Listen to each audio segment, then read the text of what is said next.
Okay, welcome. So in this video, let's take a look at question 5 in this module where we're going to use the tapply function to get some statistics, summary statistics from the storms data frame, which is in the dplyr package.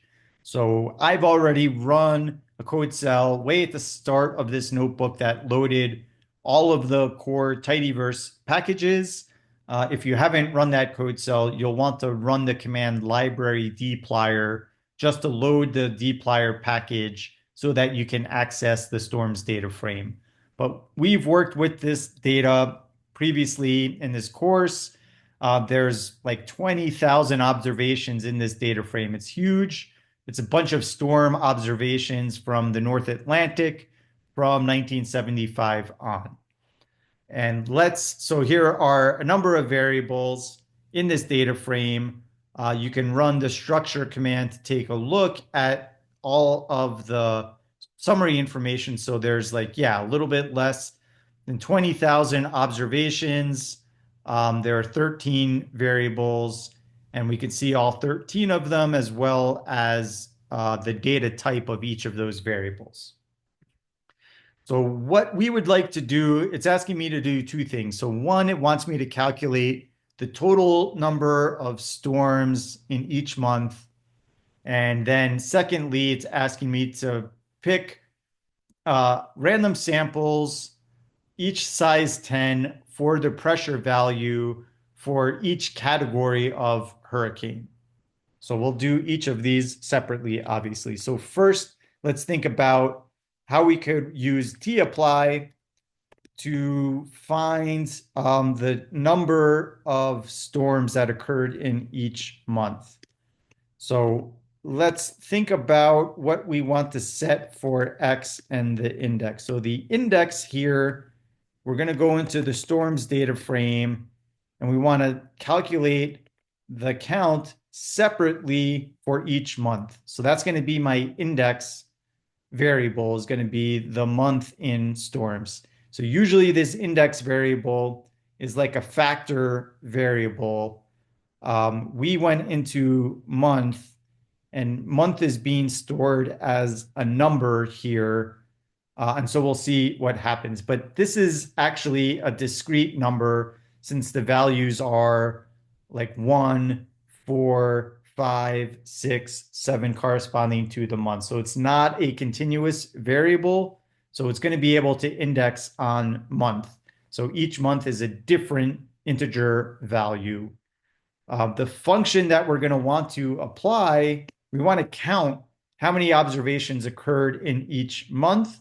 And the way that we can do that is using the length variable. So I can set my function equal to length. And what is the numeric value that we want to pull? It actually doesn't really matter because we're just going to count how many things are in each month. So I can literally pick any value I want. Let's just say I pick the wind speed over here. Since it's the values that I pick are not really significant, it's how many values are going to fall in each month that's going to be important. So whether I pick the wind or the hour or the latitude doesn't really matter because the function that we apply is just going to count how many values are in each month. So I'll run this command and you can see here we're getting totals for how many storms occurred in each month. So in January, there are 70 observations. In month 4, which is March, there were 66 observations. In May, there were 210. And we can see September is hurricane season in the North Atlantic that had by far the highest total number of storms in our data frame. And with these argument names, I don't need to specify the name, but just know the first thing that we enter in tapply is going to be the variable that we're applying the function to. The second thing we enter is the variable that's determining how we're splitting up the classes. and then we indicate the function. So we'll apply the tapply function again in a similar way. The second question here is we want to pick random samples from pressure. So we're going to pick some pressure value. So that's going to be the X argument.